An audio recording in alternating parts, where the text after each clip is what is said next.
L'étude Nutrinet Santé, c'est une étude de cohorte, c'est-à-dire on suit une population avec une finalité qui est de mieux comprendre les relations entre la nutrition, c'est-à-dire l'alimentation, l'activité physique et la santé, et puis également comprendre ce qui détermine les comportements alimentaires et l'état nutritionnel des populations.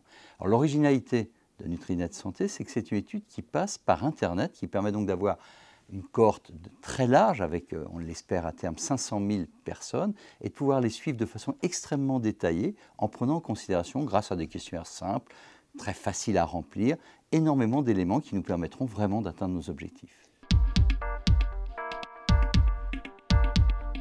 Nutrinet Santé a été lancé maintenant il y a un peu plus de 5 ans, en 2009.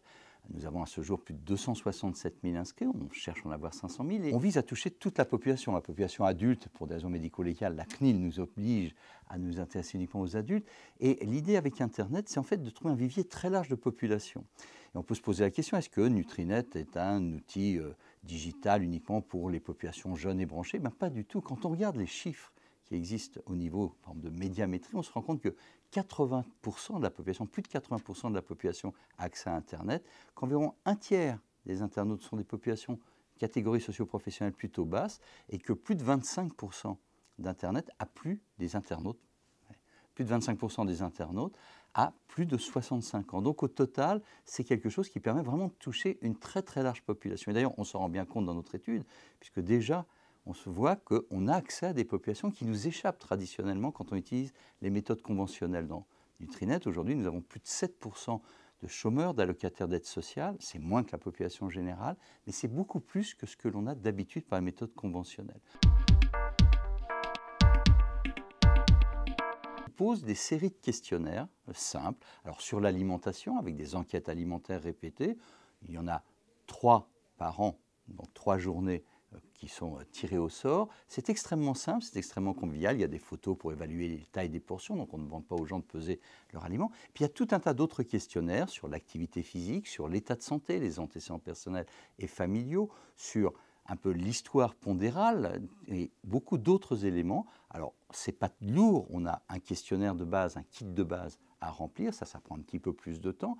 Et puis ensuite, chaque mois, en quelques clics, pas plus de 15-20 minutes, eh bien, on répond à différents questionnaires qui réellement nous permettent à la fois de suivre la nutrition, à la fois de comprendre les facteurs qui déterminent les comportements alimentaires, l'état nutritionnel, et puis de suivre la santé avec comme finalité de pouvoir identifier des facteurs de risque ou de protection liés à la nutrition qui pourront jouer un rôle sur la santé, notamment sur la prévention des maladies chroniques, et puis surtout avoir des éléments sur les déterminants pour aider les politiques publiques à mieux orienter les actions et les mesures qui seront mises en place. La réussite d'une étude comme Nutrinet Santé repose sur la capacité qu'on a de mobiliser des citoyens qui deviennent des acteurs de la recherche.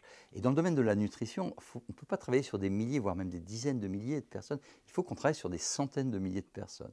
C'est pour ça qu'aujourd'hui, dans le monde entier, les grandes équipes de nutrition visent à développer ces grandes cohortes. Donc en France, on vise à avoir 500 000 personnes à terme, être la plus grande cohorte nutritionnelle. Et on a besoin de données françaises adaptées à la situation française.